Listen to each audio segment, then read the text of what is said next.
As I have not been a card-carrying member of the Baseball Writers Association of America since I was 20 years old, I do not have a Hall of Fame ballot. And to be honest, I'm not all that interested in ever getting one. I'm not much for clubs. But my bosses, bless them, were interested in who I would vote for on this year's ballot, hence this column. Luckily, I have spent a lot of time thinking about this year's voting, because, for the life of me, I cannot understand some of the ballots that I have already seen from my peers. So here's who I would vote for this year. I present to you the only perfect ballot, Barry Bonds. Barry Bonds hits home run number 754. Mercury News. Gary Reyes. Let's get this out of the way. My personal criteria for the Baseball Hall of Fame, in fact, any Hall of Fame, is the player's stature in the era in which they played. I'm not into longevity and cumulative stats. I'm not one for revisionist history, either. There's plenty of that on the public ballots this year. So forget morality, forget the baseball card stats, forget war, pay attention to MVP votes, all-star games, to a degree, and the subjective but important sense of era prominence. Halls of Fame are museums, and museums are supposed to tell the story of their subject. You simply can't tell the story of baseball without mentioning Barry Bonds. Yes, Bonds took performance-enhancing drugs, but he wasn't the reason baseball has a pet era. If you want, we can have a long, ineffectual conversation about the validity of this records and where he ranks amid baseball's best-ever players. But the dude deserves to be invited to that elite party. Is it fair to the good but clean players of the era that Bonds gets in before them? Probably not. But I also don't think it's fair that baseball was segregated for decades or that Harold Baines made the Hall of Fame via a bizarre, rigged committee over a slew of other important players from the 1980s. I say that latter part as a White Sox fan. Yes, this is a fake ballot, but I have real standards. Let those backroom dealers take up the plights of the slighted. Bonds, the most dominant hitter I have ever seen, a titan of his or any era. Mariano Rivera, the greatest closer of all time who threw one of the greatest pitches of all time, the Rivera cutter. He's a no-brainer and a bit of a palate cleanser. Enjoy it, things are about to get mucky again. Roger Clemens. Bonds is in, so Clemens is in, too. He absolutely dominated for 22 years. But Selig's blind eye can reckon with how he did it.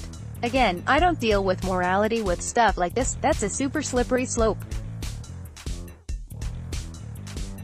Clemens won the Cy Young Award 7 times, and finished top 3 in Cy Young voting 10 times. As a pitcher, he finished in the top 10 of MVP voting 6 times. You could argue he's the greatest pitcher of all time. Roy Halladay. Photo by Jim McIsaac, Getty Images. For others, there's a sentiment in this vote, as Halladay died in November 2017. For me, Doc deserves to be in the Hall after being one of the elite pitchers in baseball between 2001 and 2012. During that time he posted a 3.07 ERA, was an All-Star 8 times, which should have been 10 or 11 times, but alas, no revisionist history, and won 2 Cy Young Awards at ages 26 and 33. He finished in the top 5 of Cy Young voting 7 times during that stretch. Doc's not getting in on longevity. He showed consistent greatness over that 11-year period of time. That makes him a defining player of the aughts in this decade. Manny Ramirez. Yes, Ramirez was busted for PEDs twice. He was also unquestionably a defining player of the PED era.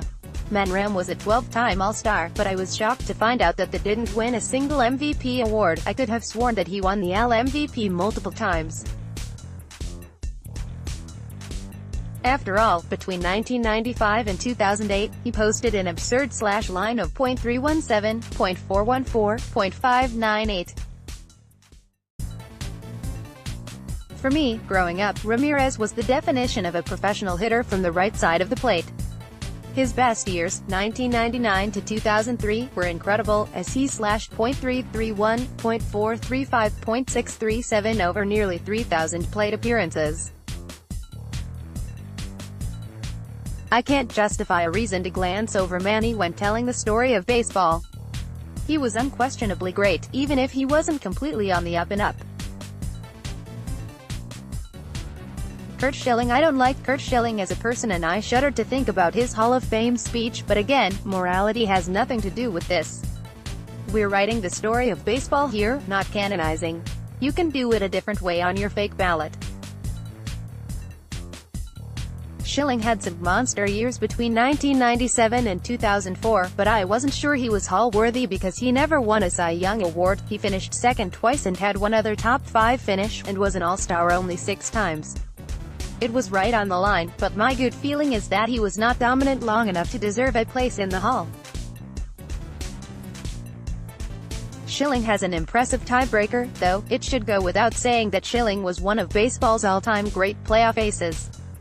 He has a 0.93 ERA in 38.2 Division Series innings, turned in stellar championship series performances with the Diamondbacks, and then there are the 7 World Series starts, in which he posted a 2.06 ERA in 48 innings.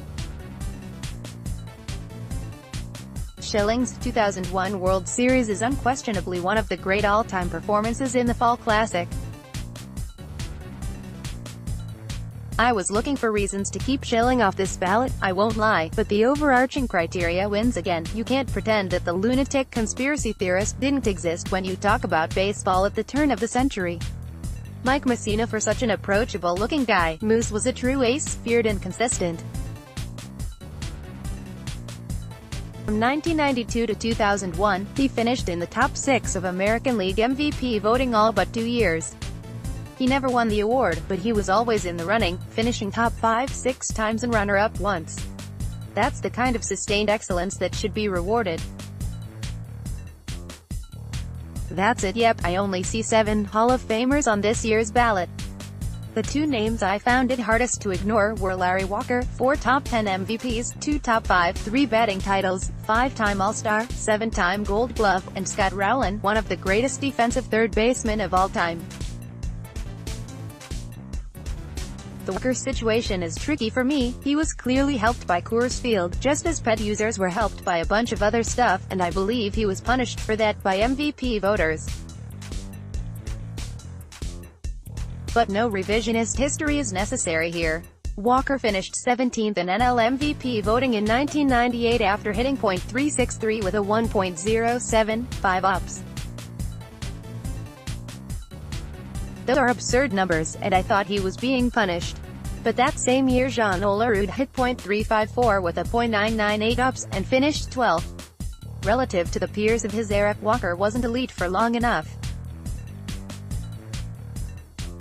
The same logic applies to Scott Rowland, who was an excellent defender but had one top 5 finish in MVP in his career, Mark McGwire and Sammy Sosa, who defined a year but not an era, and Roy Oswalt, who deserved more consideration for the Hall. Oh, and it applies to Edgar Martinez, too. For the invaluable Ryan Thibodeau, who's based in Oakland. By the way, Martinez has an excellent shot at enshrinement in his 10th and final year on the ballot. I've personally never cared for the late push enshrinement of players. I understand that there's a logjam of worthy talent some years, but if you're doing your research and have guidelines for your vote, why would you start adding players to your ballot 13, 14, 15 years after they retired? Martinez started his candidacy on 36% of ballots and dipped as low as 25% in 2014. Now he's going to make it? More than half of the voters changed their mind on this guy, without him taking another swing? That's revisionist history and I find it lazy, unprincipled, and annoying. Voters and skeptics alike can agree that Martinez was never respected in the era that he played in, despite putting up really strong numbers. He only had one top 5 MVP finish in his career and was not a regular fixture in that voting. But since so many seem keen to honor him now, I need it explained to me how Martinez was a more important or influential player in his era than Albert Bell, who is no longer on the ballot, Jeff Kent, an MVP award, 4 top 10s, Mo Vaughn, who won an MVP and was top 5 in voting 3 times, or even Rafael Palmeiro, who is off the ballot for pet reasons, but who had 3,020 hits, 569 homers, won 1 top 5 MVP finish, and 3 Gold Gloves. None of those guys are going to make the Hall of Fame. So why is Martinez? The nice answer is marketing. The not-so-nice answer is that most of these real voters are throwing darts. Martinez is a nice guy and one of my favorite players of all time, but he wasn't even close to a Hall of Famer in 2010 through 2016 years, when he was sub 50% on the ballot. Don't try to convince me that he's a Hall of Famer now. The Hall of Very Good needs players, too.